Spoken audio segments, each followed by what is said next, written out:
Magandang hapon po sa inyong lahat. Hello? Hi? Oh, marami na palang ating Area 1. Palakpakan naman natin, dumami na sila, no?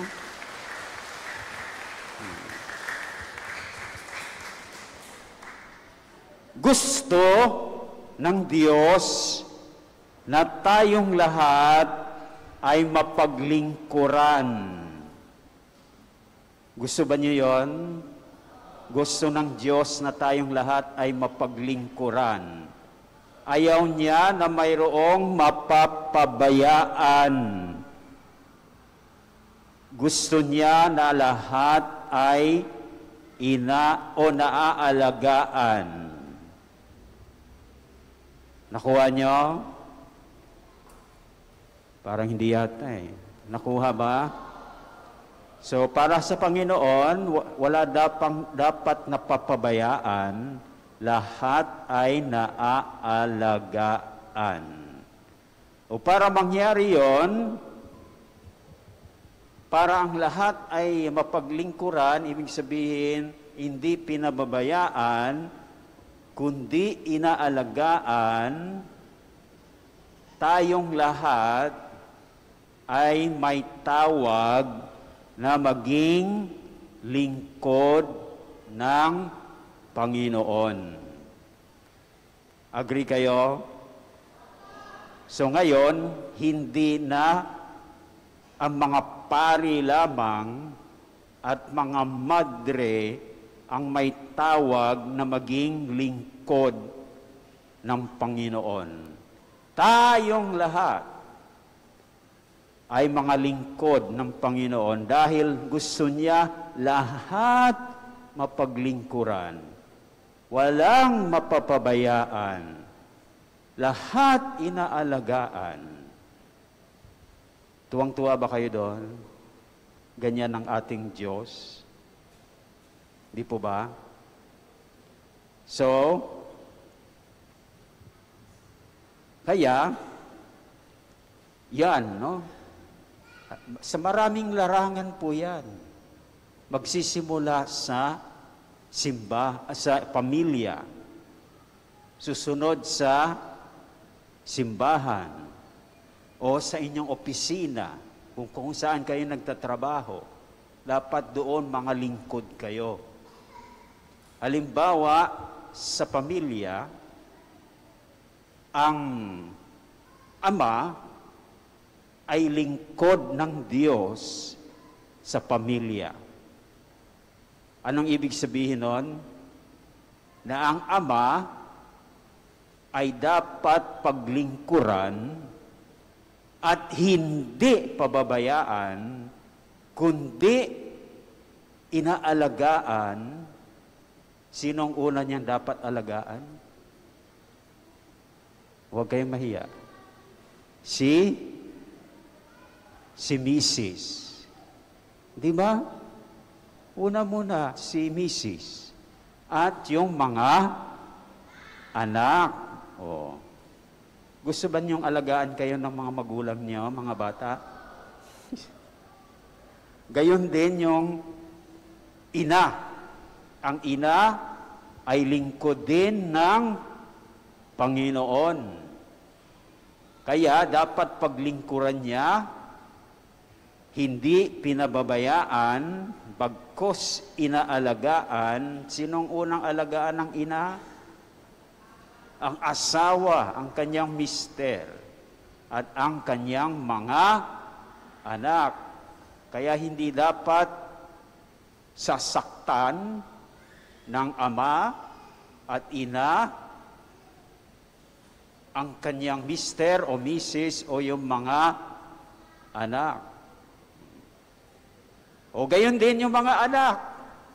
Kayo rin ay mga lingkod ng Panginoon. O tanggap ba ninyo? Agree ba kayo? O, parang ganun pa eh, no? So, kayo rin ay mga lingkod. Kala nyo exception kayo, kayo rin, no? Kaya ang ibig sabihin niyan ay paglingkuran ninyo, makinig kayo mga bata, Narinig ninyo? Paglingkuran ninyo, huwag niyong pababayaan, bagkus alagaan ninyo ang inyong mga magulang. O una pala, yung mga kapatid ninyo. Dapat hindi ninyo inaaway yung kapatid ninyo. Hindi ba ninyo inaaway? Ba? Totoo? At yung inyong mga magulang, lalo na sa kanilang katandaan. Naintindihan niyo mga bata? O gagawin ninyo? O isa lang sumagot eh. So, yun. Isa pa lang sa pamilya pa lang yan. No? Pero hindi ko nababanggitin yung sa opisina, dahil sa opisina ninyo dapat maging lingkod din kayo roon, sa simbahan, o sa serbisyo publiko, dapat tulad ng lingkod ng Panginoon. Ngayon, para tayo ay magiging mga tunay na lingkod ng Panginoon, ay dapat nating alamin ano ang hindi mga katangian ng isang lingkod ng Panginoon at ano-ano ang mga katangian ng lingkod ng Panginoon. So una, ano-ano ang mga hindi katangian ng isang lingkod ng Panginoon? Saan pong pagbasa natin ito matutunghayan? Sa mabuting balita o ebanghelyo ayon kay San Marco. Very good. No? Ilan ang hindi katangian? Dalawa. Ano yung una? Ang hindi katangian ng isang lingkod ng Panginoon, pinapanginoon siya. O tulad ng mga pinuno ng mga hintil. Ano yung mga hintil? Yung mga hintil ay walang dinudiyos. Kasi ang kanilang itinuturing na Diyos ay ang sarili. Kaya gusto nila na sila ay pinapanginoon, yung sabi ninyo. Naintindihan ninyo? Yung mga walang dinudiyos, ganyan. Sarili nila ang Diyos. So, sila ang gustong sila ay pinapanginoon. Okay? Ibig sabihin, ang hindi katangian ng isang lingkod ng Panginoon, hindi siya naghahari-hari. Tama? Ano yung pangalawa? Dinadakila, kaya siya ay nasusunod. Ang ibig sabihin niyan, kasi ako nga ang hari, akong Panginoon, mataas ako, dakila ako, kaya yung mga nasa baba dyan, dapat sumunod sa akin. Naintindihan nyo? Mayroon ba kayong alam na ganyan? Oh, mayroon daw. Na naghahari-hari, na ilagay lang sa pwesto, naghahari-hari, at gusto siya ang masunod. No? So mayroon? So kapag mayroon, alam pa ng bata, no? Marami. So yun ay hindi mga katangian ng isang lingkod ng Panginoon. Kaya sinabi ng Panginoon, pagkatapos na nabanggit niyan, anong sinabi niya? Hindi ganyan ang dapat umiral sa inyo. Ibig sabihin, hindi nagugustuhan niya ni Lord. Kapag ikaw ay isang lingkod, ganyan ka, Hindi dapat yan ang umiral sa iyo. Amen? Pangalawa, ano-ano ang mga katangian ng isang lingkod ng Panginoon? Saan natin ito matutunghayan? Area 4. Saan?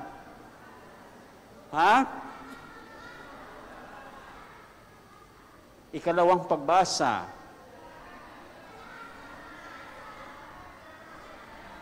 Sa lahat ng pagbasa. Very good.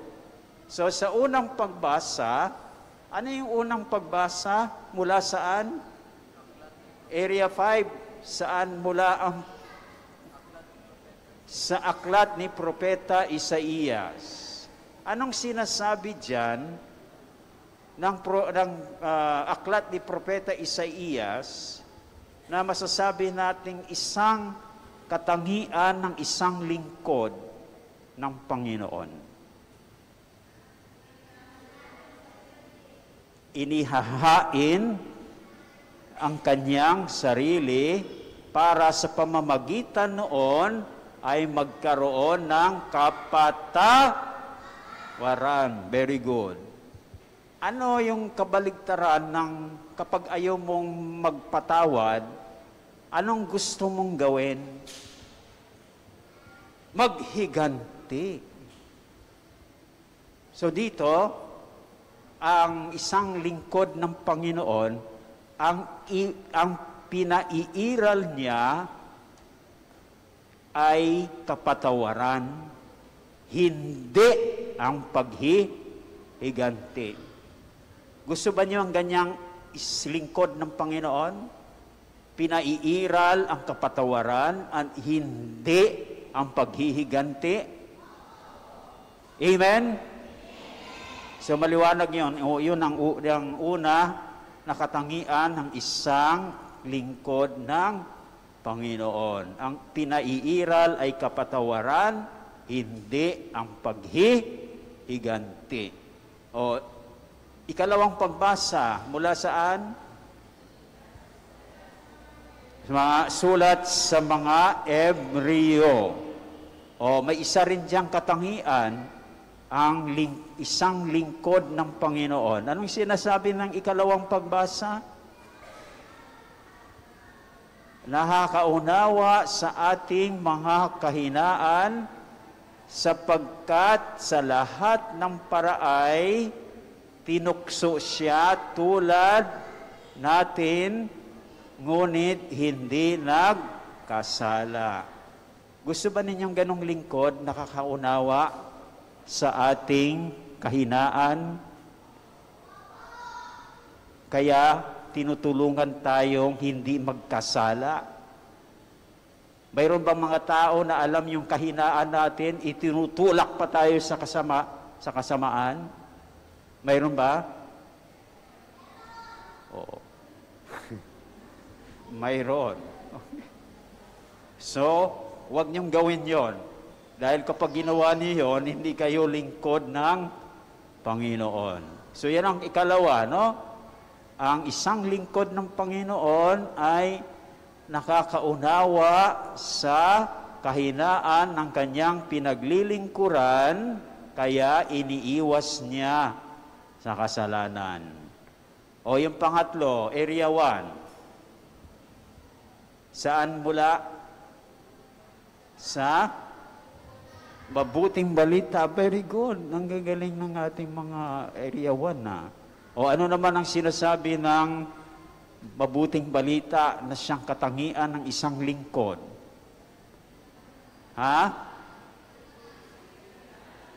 Alin? Ang pagiging alipin ng lahat.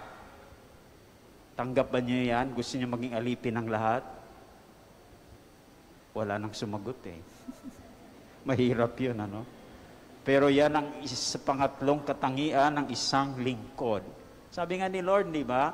Ang sino mang gustong maging pinuno ay dapat maging alipin ng lahat. Okay, so yan ang tatlong katangian ng isang lingkod ng Panginoon. So itanong ko ngayon, una, kayo po ba ay pinaiiral ang kapatawaran at hindi ang paghihiganti? Amen ba?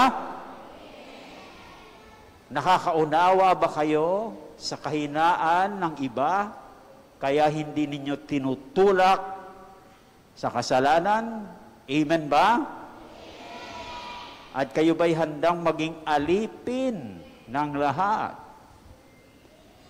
Amen. So, kung nasa inyo yung tatlong iyon, kayo ay mga tunay na lingkod ng Panginoon. Ngayong linggo ay itinuturing din na linggo ng misyong pandaigdig, World Mission Sunday. Ibig sabihin, inaalaala natin ang lahat ng nagmimisyon sa iba't ibang bansa para ipangaral ang mabuting balita ng ating Panginoon. Kaya, alalahanin natin sa ating mga panalangin, hindi lamang ngayong linggo, sana sa lahat ng araw natin, na ang lahat ng nagmimisyon ay hindi nagtataglay ng mga hindi katangian ng isang lingkod. Bagkos, ang sinisikap nilang magkaroon sila ay yung tatlong katangian ng isang lingkod ng Panginoon. Upang sa kanilang pangangaral ng mabuting balita sa kasulok-sulukan ng mundo, sila ay makikita, mararamdaman na mga tunay na lingkod ng Panginoon. Amen?